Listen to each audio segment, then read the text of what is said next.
जबलपुर गांव के जंगल में बबली एक ठेले में गन्ने का जूस बेचा करती थी। उसकी दुकान बहुत अच्छे से चलती थी और गर्मी में तो ग्राहकों की हमेशा से भीड़ लगी रहती थी। बबली सबसे बहुत अच्छे से बात करती थी। ऐसे ही बहुत समय तक काम करते हुए उसने बहुत पैसे कमाए और फिर कालू से शादी कर ली। अपनी सफलता के कारण उसको बहुत घमंड हो गया था और वो गरीब ग्राहकों से बदतमीजी से बात करती थी। बबली दीदी, मुझे 2 ग्लास ताज़ा गन्ने का जूस देना, मैं आपको पैसा कल दे दूंगा। अगर कल पैसे देने हैं तो कल ही जूस पीना। तुम गरीब लोगों की सेवा के लिए दुकान नहीं खोली है मैंने। अरे बबली दीदी, आप ऐसे कैसे बात कर रही है? मैं तो आपका रेगुलर ग्राहक हूँ। देखो बंटी भैया, पैसे रखो और जूस पियो। और हाँ, आज से गर्मी शुरू हो रही है ना, आज से 20 रुपया ग्लास नहीं बल्कि 40 रुपया ग्लास गन्ने का जूस मिलेगा। इस तरह से बबली बहुत घमंड हो चुकी थी। गरीब ग्राहकों से पैसे रखवाती थी, फिर गन्ने का जूस देती थी। कोई गन्ने का जूस नहीं बेचा था जिसकी बबली फायदा उठा रही थी। लेकिन अगले ही दिन बबली की दुकान के सामने पीलू चिड़िया अपना गन्ने का जूस का ठेला खोलती है। उसकी दुकान चलती देखकर बबली उसे जलने लगती है। पीलू चिड़िया, तुम मेरे ठेले के सामने गन्ने का जूस क्यों बेच रही हो? मैं तुम्हारी दुकान चलने नहीं दूंगी। अरे सुंदरी दीदी, गुस्सा मत करो। जंगल में इतने ग्राहक हैं कि हम दोनों की दुकान अच्छे से चल सकती है। पीलू की बातें सुनकर बबली चुप हो जाती है। पीलू अपने ग्राहकों से बहुत अच्छे से बात करती थी, जबकि बबली अभी भी बहुत घमंड से रहती थी। जल्द ही पीलू की दुकान में भीड़ लगने लगती है, क्योंकि वो गन्ने का जूस को सिर्फ 15 रुपए में बेचा करती थी। ये पीलू तो बहुत ही चालाक निकली, सस्ते दामों में जूस बेच रही है। इसकी दुकान बंद करवा दूंगी। मैं भी दाम कम कर देती हूँ, लेकिन उतने पैसों में मैं गन्ने का जूस नहीं बेचूंगी, बल्कि केमिकल वाला नकली मिलावटी जूस बेचूंगी। ग्लास का जंबो साइज बड़ा देखकर जंगल वाले मेरे ही पास आएंगे और पीलू की दुकान बंद हो जाएगी। फिर ऐसा सोचकर बबली अपने घर में केमिकल वाला जूस तैयार करती है और मन ही मन बहुत खुश होती है। जंबो गन्ने का जूस ले लो, जंबो गन्ने का जूस। इतने बड़े गन्ने का जूस कभी नहीं देखे होंगे। जंगल के पक्षी बबली की आवाज सुनकर उसकी दुकान की तरफ भागते हैं और ग्लास का साइज देखकर लालच में आ जाते हैं और सिर्फ कुछ ही मिनट्स में बबली के जंबो गन्ने का जूस बिक जाता है। देखा पीलू चिड़िया, मुझसे पंगा लेने का नतीजा, मैं तुम्हारी दुकान बंद करवा के ही रहूंगी। उसी दिन से पीलू की दुकान में ग्राहकों की कमी होने लगती है और अगले दिन से तो कोई भी उसकी दुकान नहीं जाता है। थोड़े ही दिनों में पीलू को दुकान बंद करने की नौबत आ जाती है। तभी एक दिन डॉक्टर हरिया उसकी दुकान पहुंचते हैं। पेलो, मुझे 1 ग्लास जूस देना। बबली की दुकान में भीड़ है, मुझे लेट हो रहा है, नहीं तो मैं उसी की दुकान में जाता। ये लीजिए डॉक्टर सर। अरे वाह, ये बहुत ताज़ा है। ऐसा करो, तुम मेरे हॉस्पिटल में रोज 20 ग्लास भेज दिया करो मरीज के लिए। पीलू ये सुनकर बहुत खुश हो जाती है और हरिया के मरीज उसके गन्ने का ताज़ा जूस पीकर ठीक हो जाते हैं। लेकिन तभी वहाँ बबली की दुकान से गन्ने का जूस पीने वाले पक्षी आते हैं और उल्टियाँ करने लगते हैं। अरे ये क्या, इन्हें तो उल्टियाँ हो रही है। उनका टेस्ट होता है और उनसे हरिया पूछता है कि वो लोग क्या खाए पिए थे। तब वो बताते हैं कि रोज वो बबली के यहाँ जूस पीते हैं। बबली, तुमने इस गन्ने की जूस में क्या मिलाया है? तुम्हें पता है सबको किडनी में स्टोन्स हो गए हैं। इन सब की तबीयत खराब हो गई है तुम्हारी दुकान का गन्ने का जूस पीकर। अरे ये लोग पीलू की दुकान का जूस पिया करते थे।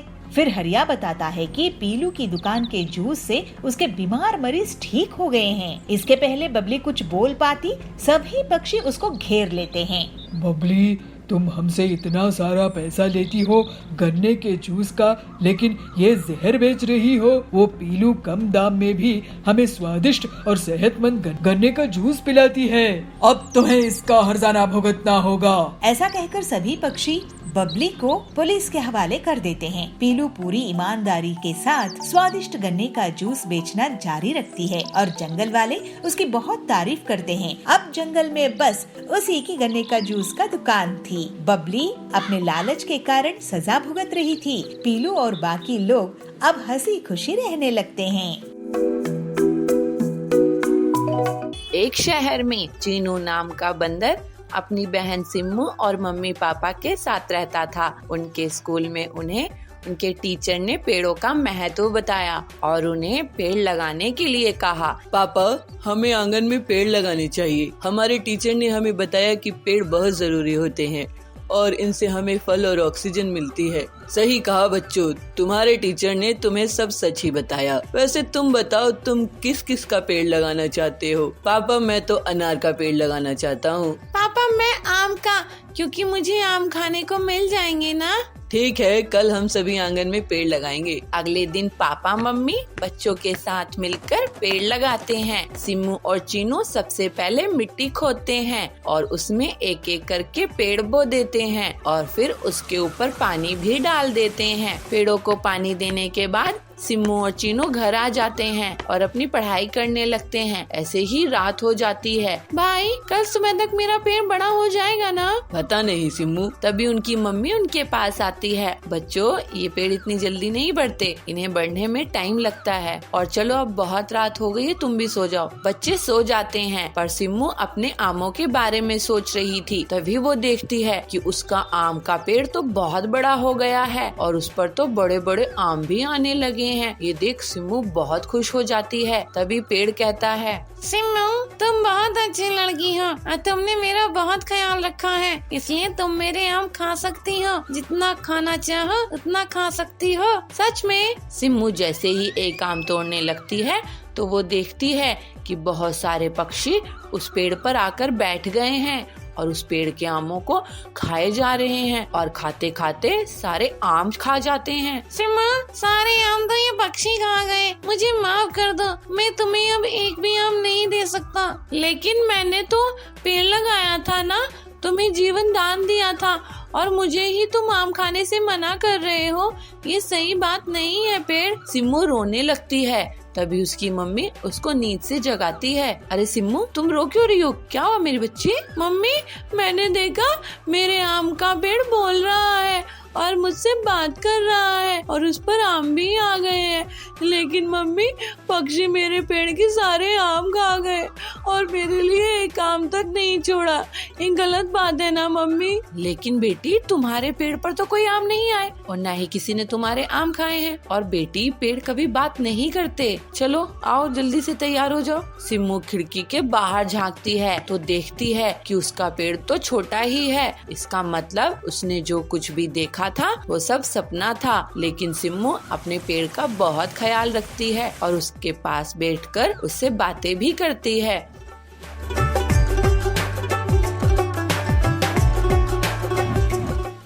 शहर के एक जंगल में पीलू अपने पति बबलू कबूतर के साथ रहा करती थी। वो अपने पति को लंच बॉक्स देकर उसे ऑफिस भेजती है। तभी उसे एक अपने मोटर वाहन से उतरती दिखती है। अरे बबली, तू? अरे पीलू, तू यहाँ कैसे? बबली, मैं और मेरे पति इस घोंसले में किराए से रहने के लिए आए हैं। अच्छा, चल मैं अब घर के अंदर चलती हूँ। मुझे इतनी देर धूप में रहने की आदत नहीं है। मैं तो एसी में ही रहती हूँ। अच्छा, लेकिन स्कूल में तो तू हमेशा बाहर धूप में ही खेला करती थी। स्कूल की बात अलग थी। अब मैं अमीर घर में शादी होके आई हूँ। मुझे धूप बिल्कुल सूट नहीं करती है। दूसरे दिन पीलू बबली के घर अचार लेकर जाती है। बबली, ये देख, मैं तेरे लिए आम का अचार लेकर आई हूँ। इसे मेरी सास ने बनाया है, वो भी घर में। अरे, ये ऑयली अचार मैं नहीं खाती हूँ पीलू। ये सब गांव में चलता होगा, मेरे यहाँ नहीं। इसे तू वापस ले जा। पीलू उदास होकर कहती है। ओहो बबली, तेरी लाइफस्टाइल तो बहुत बदल गई है। चल ठीक है, मैं अब चलती हूँ। ऐसे कहकर पीलू वापस अपने घर चली जाती है। ऐसे ही कुछ दिनों बाद करवा चौथ का त्योहार आता है। पीलू अपने पति से कहती है, बबलू जी, मैं ये साड़ी करवा चौथ पे पहनूं तो कैसी लगेगी? पीलू, तुम भी क्या सोचती होगी कि कैसा पति मिला है, किराए के घर में रखा है, नई साड़ी भी नहीं दिला सकता। लेकिन क्या करूं, मेरी तनख्वाह इतनी कम है कि महीना पूरा होने के पहले ही सारा पैसा खत्म हो जाता है। काश इस त्योहार में मैं तुम्हें कम से कम एक अच्छी साड़ी दिला पाता। बबलू जी, आपका प्यार ही मेरे लिए असली दौलत है। आप चिंता मत करो, सब ठीक हो जाएगा। तुम सच में बहुत अच्छी हो पीलू। ये लो 1000 रुपए और इससे करवा चौथ का सामान ले आना। ठीक है जी, मैं पूजा का सामान ले आऊंगी। शाम में पीलू के घर बबली आती है। पीलू, आज करवा चौथ मनाने के लिए सभी बंगलों में आ रही है, तो भी आ जाना। मेरे बंगलों की छत से चांद साफ साफ दिखता है। तुम लोगों की छोटे छोटे घोंसलों में शायद वो सही से निकलेगा नहीं, फिर तुम लोग भूखी रह जाओगी। अगर सब आ रही है तो मैं भी आ जाऊंगी बबली। अब मैं चलती हूँ, मुझे तैयारी करने के लिए पर्सनल स्टाइलिस्ट आने वाली है। वो 50,000 ले रही है मुझे स्टाइल करने के लिए। तुम लोग तो खुद से तैयार हो जाना। रात में सभी बबली के बंगलों में पहुंच जाती है। पीलू भी वहां जाती है। अरे वाह बबली, तुम्हारी साड़ी तो बहुत ही अच्छी लग रही है। ये मेरे मुंबई जंगल के पर्सनल फैशन डिजाइनर ने मुझे डिजाइन करके दिया है। अरे तेरी मेहंदी, उसकी डिजाइन भी कमाल है। ये 25,000 की है। तुम्हारी मेहंदी के खर्च से हमारा पूरा घर ही चल सकता है। सब हंसने लगते हैं। चलो, अब चांद निकलने वाला ही है, लेकिन मेरे पति नहीं आए हैं। उनके हाथों से मैं फिल्टर्ड वाटर पीऊंगी, उसके बाद ही अपना व्रत तोड़ूंगी। एक के बाद एक सभी चिड़ियाएं अपने पति का चेहरा चांद के साथ देखकर साथ ही व्रत पूरा कर लेती है। पीलू भी बबलू के साथ व्रत पूरा कर लेती है, लेकिन बबली के पति अभी तक नहीं आते हैं। फिर सभी अपने अपने घर चली जाती है। देर रात को पीलू बबली को फोन लगाती है। अरे बबली, फोन क्यों नहीं उठा रही है? उसके पति घर आए कि नहीं? ऐसे कहते हुए वो अपने पति के साथ बबली के घर जाती है। वहाँ वो देखती है कि बबली अपने हॉल में बेहोश पड़ी हुई है। फिर पीलू तुरंत ही डॉक्टर को फोन लगाती है। इन्हें तो डिहाइड्रेशन हुआ है, इन्हें मैं एक इंजेक्शन देता हूँ, इससे इनकी हालात संभल जाएगी। इनके पति को जल्दी से बुलाओ। फिर बबलू तुरंत ही बबली के पति के ऑफिस पहुंच जाता है और उन्हें पूरी बात बताता है। वो दोनों जल्द से जल्द घर वापस आते हैं। आप कहाँ रह गए थे? आपका फोन नहीं लग रहा था। बबली, तुमने मुझे बताया ही नहीं कि आज तुमने करवा चौथ का व्रत रखी है। चलो अब जल्दी से अपना व्रत पूरा कर लो। फिर पीलू की मदद से बबली अपना व्रत पूरा कर लेती है। बबली, तुमने भाई साहब को व्रत के बारे में क्यों नहीं बताया? मैं फैशन और मेकअप में इतना ध्यान ही नहीं दी कि मुझे इन्हें बताना था, याद ही नहीं रहा। पीलू, तुम्हारी सादगी से मैं सीखूंगी कि इतने कम पैसों में भी कैसे अच्छे से रहते हैं। अब मैं अपनी दौलत के लिए इतनी घमंडी नहीं रहूंगी। उसके बाद से बबली सुधर जाती है और सादगी से अपना जीवन बिताने लगती है। मगरू और रिंकू एक शहर में रहते थे। दोनों एक दूसरे के बहुत बड़े दुश्मन थे। मगरू को अपनी स्विमिंग की काबिलियत में बहुत घमंड था और रिंकू खरगोश को अपने भागने की काबिलियत पर। उनकी दुश्मनी का फायदा उठाने की फिराक में बहुत से जानवर रहते थे और उन्हें एक दूसरे के खिलाफ भड़काते थे, लेकिन तोता ऐसा था जो उन दोनों का दोस्त था। मगरू, मेरे ख्याल से तुम्हें और रिंकू को दोस्ती कर लेनी चाहिए। आखिर तुम दोनों बेवजह एक दूसरे के दुश्मन बने हुए हो। तो मगरू कहता है, ये बात तुम रिंकू को समझाओ तोता। वो बहुत घमंडी है और मेरे बारे में बहुत बुरा बोलता है कि मुझसे बहुत बदबू आती है और ना जाने क्या क्या।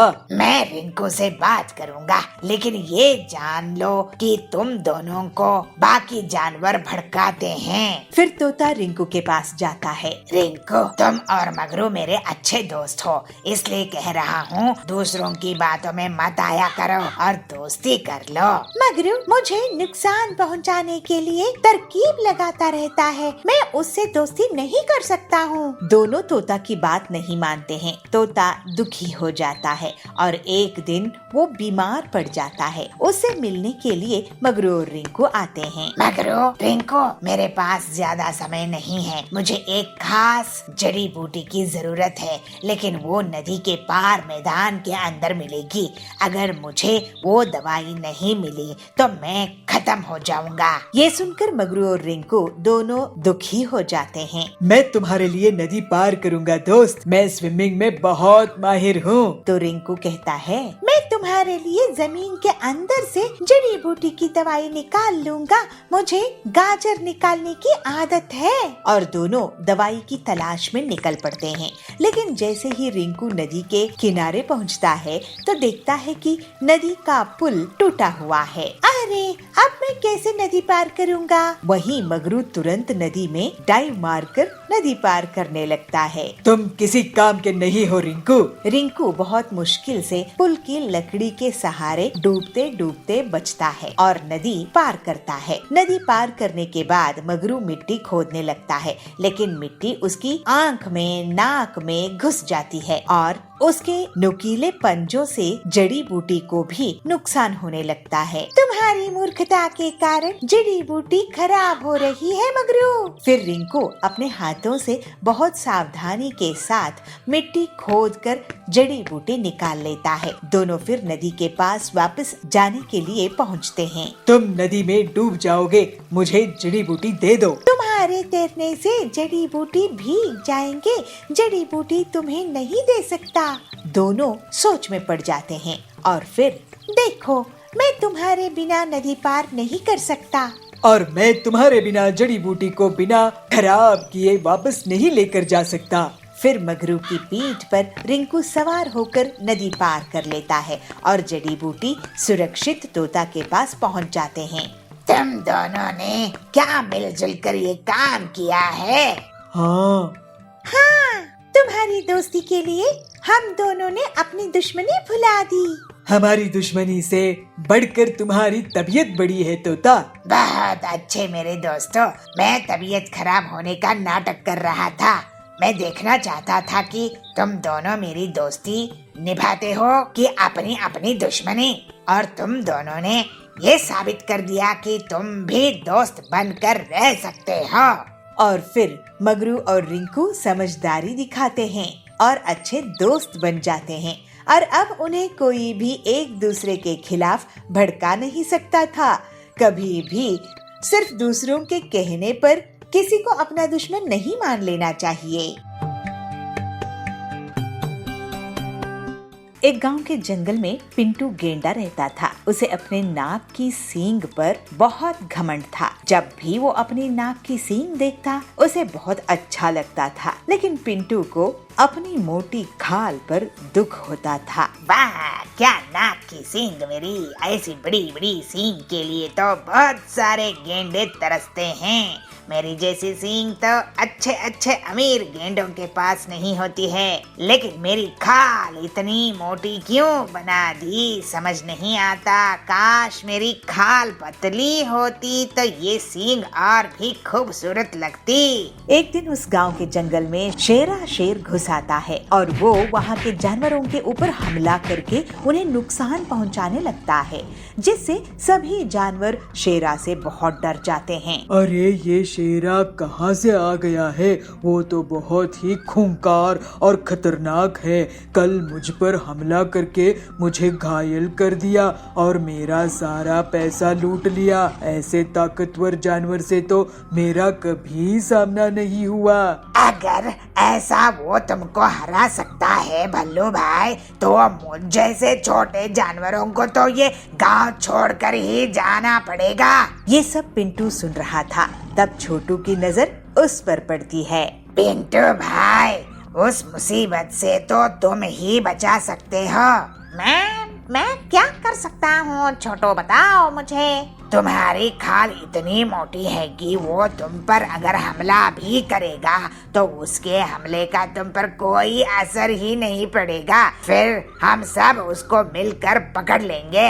ये तुम क्या कह रहे हो छोटू? तो क्या मेरी मोटी खाल का मजाक उड़ा रहे हो? नहीं पिंटू, छोटू तुम्हारा मजाक नहीं उड़ा रहा है, वो सही कह रहा है। तुम्हारी मदद से हम उस शेरा को पकड़ लेंगे। और फिर सभी जानवरों की बात सुनकर पिंटू उनके साथ शेरा को पकड़ने के लिए तैयार हो जाता है। और फिर पिंटू अकेला गांव के सुनसान इलाके में घूमता रहता है। उसी समय शेरा आ जाता है। वाह, आज तो मोटी खाल वाला आया है। इसको हराने में मजा आएगा। शेरा को देखकर पिंटू डर जाता है। शेरा उसको पकड़ने के लिए भागता है और तुरंत ही झपटा मारता है। शेरा के तेज धार वाले नाखून उसकी मोटी खाल से टकराते हैं, लेकिन नुकसान नहीं पहुंचा पाते हैं। अरे ये क्या, इस पर तो मेरे हमले का कोई असर नहीं हो रहा है। शेरा बहुत गुस्से में आ जाता है, लेकिन वो पिंटू का कुछ बिगाड़ नहीं पाता। तभी पिंटू एक तरफ भागता है और शेरा पर मोटा सा जाल आकर गिरता है और शेरा पकड़ा जाता है। वहाँ के जानवर तुरंत पेड़ों और झाड़ियों के पीछे से आते हैं और शेरा की पिटाई कर देते हैं। शेरा भाग खड़ा होता है। अब मैं इस गांव की तरफ मुंह मोड़ कर भी नहीं देखूंगा। वाह पिंटू भैया, तुम्हारे कारण गांव का भला हो गया। मुझे नहीं पता था कि मैं जिस खाल को देख दुखी होता था वो मुझे इज्जत दिलाएगी। इस तरह से पिंटू गेंडे को ये समझ आ जाता है कि जो चीज काम की नहीं होती है वो सुंदर तो दिख सकती है, लेकिन उस पर घमंड नहीं करना चाहिए। अपनी खूबी किस बात से है ये पहचानना चाहिए। एक शहर में भल्लू भालू रहता था। वो खाने पीने का बहुत शौकीन था। तोता उसका बहुत अच्छा दोस्त था। वो बहुत समझदार था और अच्छे और बुरे की पहचान रखता था। भल्लू ताकतवर था, इसी वजह से सींगू गेंडा उसके साथ दोस्ती करने को देखता था। भल्लू कैसे हो? तुम तो मेरे साथ घूमते ही नहीं हो और उस पिद्दी तोते से दोस्ती करके रखे हो। तुम्हें तो अपने जैसे ताकतवर लोगों के साथ उठना बैठना चाहिए। तोता बहुत अच्छे मन का है, वो मेरा बचपन से दोस्त है। बचपन की बात अलग होती है, कमजोर लोगों के साथ रहने से बदनामी होती है। मेरे साथ घूमो, हमसे ज्यादा ताकतवर इस पूरे इलाके में कोई नहीं है। हमारा दम रहेगा। वैसे तो तुम ठीक कह रहे हो। और इस तरह से भल्लू सींगू की चाल में फंस जाता है। अब हर दिन उसी से मिलता था और उसकी ताकत के घमंड में वो भी घमंडी हो जाता है। अब भल्लू तोता से नहीं मिलता था और पूरे इलाके में सींगू के साथ ताकत के घमंड दिखाते हुए घूमता रहता था। एक दिन तोता उसके पास आकर कहता है, भल्लू सींगू की संगत छोड़ दो, तुम गंदे बनते जा रहे हो।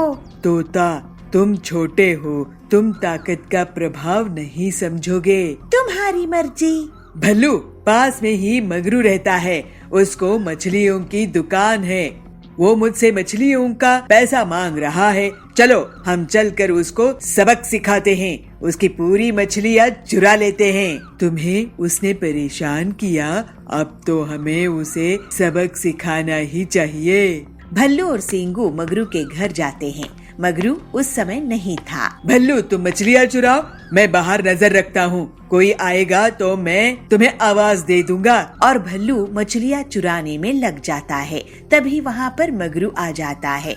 मगरू को देखकर सींगू वहाँ से भाग जाता है। मगरू भल्लू को चोरी करता देखकर गुस्से में आ जाता है और वो मछली पकड़ने का जाल फेंक कर भल्लू को पकड़ लेता है। सींगू बचाओ, कहाँ हो?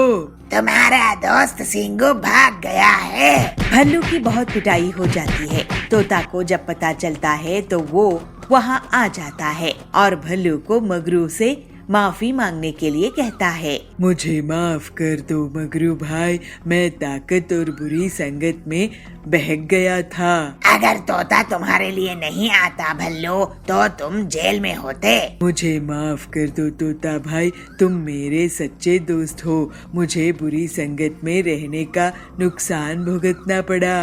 बुरे लोग तो सिर्फ मुसीबत में ही फंसा सकते हैं। भल्लू अब से किसी बुरी संगत में नहीं रहता था।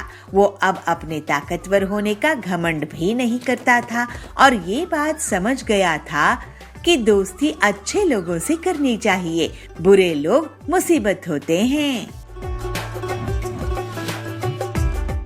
एक छोटे से गांव में मगरू बदमाश रहता था। वो दूसरे के बच्चों को अपहरण कर लेता था, लेकिन आज तक उसे किसी ने रंगे हाथों नहीं पकड़ा था। तो किसी को ये नहीं पता था कि मगरू ही बच्चों की चोरी करता है। उसी गांव में पिग्गी और पिग्गा रहने के लिए आते हैं।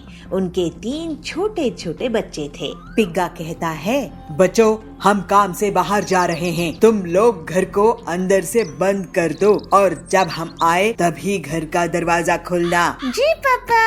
ऐसा कहकर वो और उसकी पत्नी चले जाते हैं। और ये देखकर मगरू सोचता है, वाह, इतने सुंदर बच्चे, इन्हें चुराने में मजा आएगा। और मगरू उनके घर जाता है और दरवाजे पर खटखटाता है, लेकिन कोई दरवाजा नहीं खोलता है। एक बच्चा ऊपर खिड़की से उसे देख लेता है। अरे, कोई दरवाजा नहीं खोल रहा है, मैं बहुत देर रुक नहीं सकता, अगली बार पूरी प्लानिंग के साथ आऊंगा।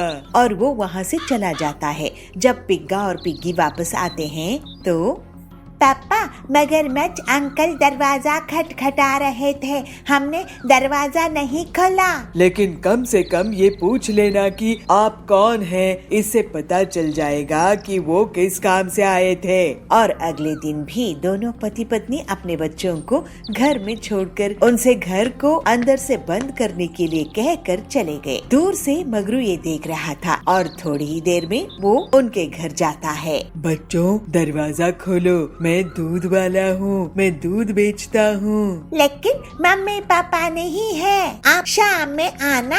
मुझे तुम्हारे मम्मी पापा ने ही भेजा है तुम्हें दूध देने के लिए, दरवाजा खोलो। लेकिन बच्चे समझ नहीं पाते हैं कि क्या करें। सॉरी अंकल, हम दरवाजा नहीं खोल सकते। मम्मी पापा सिखाए हैं कि किसी भी अनजान व्यक्ति से कुछ खाने की चीज नहीं लेनी चाहिए। उनकी बात सुनकर मगरू बहुत गुस्सा करता है, लेकिन दूर से पिग्गी और पिग्गा आते दिखते हैं तो वो तुरंत वहाँ से भाग जाता है। फिर बच्चे पूरी बात अपने मम्मी पापा को बताते हैं। लगता है वो बच्चा चोर ही है, अब से हमें सावधान रहना होगा। इधर मगरू बहुत गुस्से में रहता है, उसे अब सावधान रहना होगा। मैं तो बच्चों को चुरा कर ही रहूंगा, चाहे जो हो जाए। और अगले दिन मगरू पिग्गी और पिग्गा के जाने के बाद उनके घर जाता है और गुस्से में दरवाजा तोड़ देता है और वो तीनों बच्चों को उठाकर भागने लगता है। लेकिन उसे नहीं पता था कि थोड़ी ही दूर में पिग्गी और पिग्गा उसका इंस्पेक्टर सींगा गेंडे के साथ इंतजार कर रहे थे। वो रहा बच्चा चोर मगरू। अब इसकी खैर नहीं। और सींगा तुरंत मगरू के सामने आ जाता है और उसके कांस्टेबल्स उसको घेर लेते हैं। बच्चों को छोड़ दो मगरू, तुम रंगे हाथों बच्चा चोरी करते पकड़े गए हो। अरे, ये क्या, ऐसा कैसे हो सकता है? हम कल रात में इंस्पेक्टर सिंगा जी से मिलकर तुम्हें रंगे हाथों पकड़ने का प्लान बनाया था। और फिर मगरू से सींगा बच्चों को छीन लेता है और मगरू की पिटाई हो जाती है और उसको पकड़कर जेल में डाल दिया जाता है। जब कोई गलत काम करता है और दूसरों को नुकसान पहुंचाता है तो एक न एक दिन उसे अपने बुरे कामों का बुरा परिणाम भुगतना ही होता है। चंपक वन में पीलू नाम की चिड़िया रहती थी, जिसका एक बेटा था। उसका नाम गोलू था। पीलू स्वभाव से बहुत ही कंजूस चिड़िया थी। गोलू पढ़ लिख के विदेश गया और वहाँ पर एक बड़े से सेठ कड़क के यहाँ काम करने लगा। गोलू एक बार अपनी माँ से मिलने के लिए घर आया। बेटे को घर आया देख पीलू बहुत खुश होती है। बेटा, अब मेरी उम्र हो चली है, अब मुझसे घर का काम नहीं होता, तू कहे तो मैं तेरे लिए एक सुंदर सी लड़की देख दूं। माँ, वैसे तो मैं तुम्हें बताना नहीं चाहता था, लेकिन मेरी एक गर्लफ्रेंड है, मैं उसे बहुत पसंद करता हूँ और उसी से शादी करना चाहता हूँ। कौन है वो लड़की, जरा मुझे भी तो बता। माँ, वही मेरे बचपन की दोस्त लवली। अरे लवली, वो तो बहुत गरीब है, उसके माँ बाप तो दहेज भी नहीं दे पाएंगे। तेरी परवरिश में, तेरी पढ़ाई लिखाई में, तेरे विदेश रहने में जो पैसा खर्च हुआ है वो दहेज से ही तो वसूल होगा। माँ, हमें दहेज क्यों चाहिए, हमें पैसों की कोई कमी थोड़ी ना है, लेकिन बेटा तेरी शादी में खर्च तो बहुत होगा ना। माँ मैं नहीं जानता, मैं तो शादी लवली से ही करूँगा, वरना विदेश चला जाऊंगा। ठीक है बेटा, जैसी तेरी मर्जी। कुछ दिनों बाद गोलू और लवली की शादी हो जाती है। शादी के अगले ही दिन पीलू लवली को बुलाकर कहती है, बहू आज से घर का सारा काम तुझे ही करना है। मैंने सारे नौकरों को छुट्टी दे दी है, अब हम घर का काम मिल बांट के करेंगे। बेकार में नौकरों को पैसा देने की क्या जरूरत है। ठीक है माँ जी, मैं घर का सारा काम कर लूंगी। ठीक है, चल जाके पहले एक कप चाय बना के दे। लवली रसोई में चाय बनाने जाती है, लेकिन देखती है कि गैस खत्म हो गई है। लवली अपनी सास के पास जाके कहती है, माँ जी गैस खत्म हो गई है, अब मैं चाय कैसे बनाऊं? रहने दे बहू, वैसे भी गर्मी बहुत है, मत बना चाय। लेकिन माँ जी गैस नहीं है तो हम खाना कैसे बनाएंगे? कोई बात नहीं बहू, चिंता मत कर, शादी की बहुत सारी पूड़ियाँ और सब्जी बच गई है, मैंने उसे फ्रिज में रख दी हूँ, हम वही खाएंगे। हफ्ते भर तो वो चलेगी ही। अपनी सास की कंजूसी देखकर लवली हक्का बक्का रह जाती है। लवली अपने पति के पास जाती है, गोलू तुम्हारी माँ कितनी ज्यादा कंजूस है, भगवान ही बचाए ऐसी सास से। मैंने अपनी पूरी जिंदगी में ऐसी कंजूस औरत नहीं देखी। क्यों, क्या हो गया? तुम्हारी माँ ने शादी की बची हुई सब्जी और पूड़ियाँ फ्रिज में रख दी हैं और उन्हें एक हफ्ते तक खाने के लिए कह रही हैं। ये सब मुझसे नहीं होगा, तुम जाओ और अपनी माँ को समझाओ। ये सुनकर गोलू को गुस्सा आ जाता है और वो अपनी माँ के पास जाता है। माँ अगर गैस खत्म हो गई है तो मैं नया सिलेंडर ले आता हूँ, बासी खाना खाने की क्या जरूरत है? हमारी तबीयत खराब हो जाएगी, पेट खराब हो जाएगा, तुम्हारी उम्र तो देखो। अरे बेटा, शादी में इतना पैसा खर्च हुआ है, गैस सिलेंडर लाके और पैसा क्यों खर्च करना? जब घर में खाना है तो घर का खाना खाना चाहिए, उसमें क्या बुराई है? पर माँ वो बासी खाना है। अरे मैं कोई जबरदस्ती थोड़ी ना कर रही हूँ तुम लोगों से, तुम्हारा मन है तो तुम लोग बाहर खाना खा लो, लेकिन याद रखना उसमें भी बहुत पैसे खर्च होंगे। ऐसे अनाज फेंकने से क्या फायदा? मैं तो बस बहू को समझा रही थी। अगर तुम लोगों को मेरी बात समझ नहीं आती है तो तुम लोग के जो मन में आए करो। पीलू की जिद के आगे बेटे और बहू को झुकना पड़ता है और वे लोग बासी खाना खाते हैं। बासी खाना खाकर लवली की तबीयत खराब हो ही जाती है, उसे उल्टियाँ होने लगती है। गोलू डॉक्टर को बुलाने के लिए निकलने ही वाला होता है। अरे बेटा, डॉक्टर को बुलाने की क्या जरूरत है, लगता है बहू माँ बनने वाली है। गोलू फिर से गुस्सा हो जाता है और अपनी माँ से कहता है, माँ तुम क्या बात कर रही हो, मैं तो डॉक्टर को बुला के ही रहूंगा, अब मैं तुम्हारी एक नहीं सुनूंगा। तुम्हारी कंजूसी के कारण लवली की जान पे बनाई है, अब तुम्हारी कंजूसी नहीं चलेगी। गोलू बुलबुल डॉक्टर को घर लेके आता है। बुलबुल डॉक्टर लवली का चेकअप करता है और कहता है, गोलू जी आपकी पत्नी को फूड पॉइजनिंग हुई है, अगर ज्यादा देरी होती तो इनकी जान भी जा सकती थी। गोलू अपनी माँ से कहता है, देखा माँ, मैं कहता था ना तुम्हारी कंजूसी के कारण लवली की जान पे बन आएगी, अगर समय रहते डॉक्टर साहब नहीं आते तो क्या होता, जरा सोचो। ये सुनकर पीलू शर्मिंदा होती है और अपनी बहू से माफी मांगती है। बहू मुझे माफ कर दे, मेरी कंजूसी के कारण तेरी जान पे बनाई। नहीं माँ जी, आप माफी नहीं मांगिए, लेकिन वादा कीजिए कि अब से जो जरूरी होगा उस पे खर्च जरूर करेंगी, अब कंजूसी नहीं करेंगी। ऐसा सुनकर पीलू खुश हो जाती है और अपनी बहू को गले लगाती है, अपने बच्चे और बहू के साथ सही व्यवहार करती है, कंजूसी छोड़ देती है। गोलू अपनी माँ और पत्नी को लेकर विदेश चला जाता है। अब वो खुशी खुशी रहते हैं।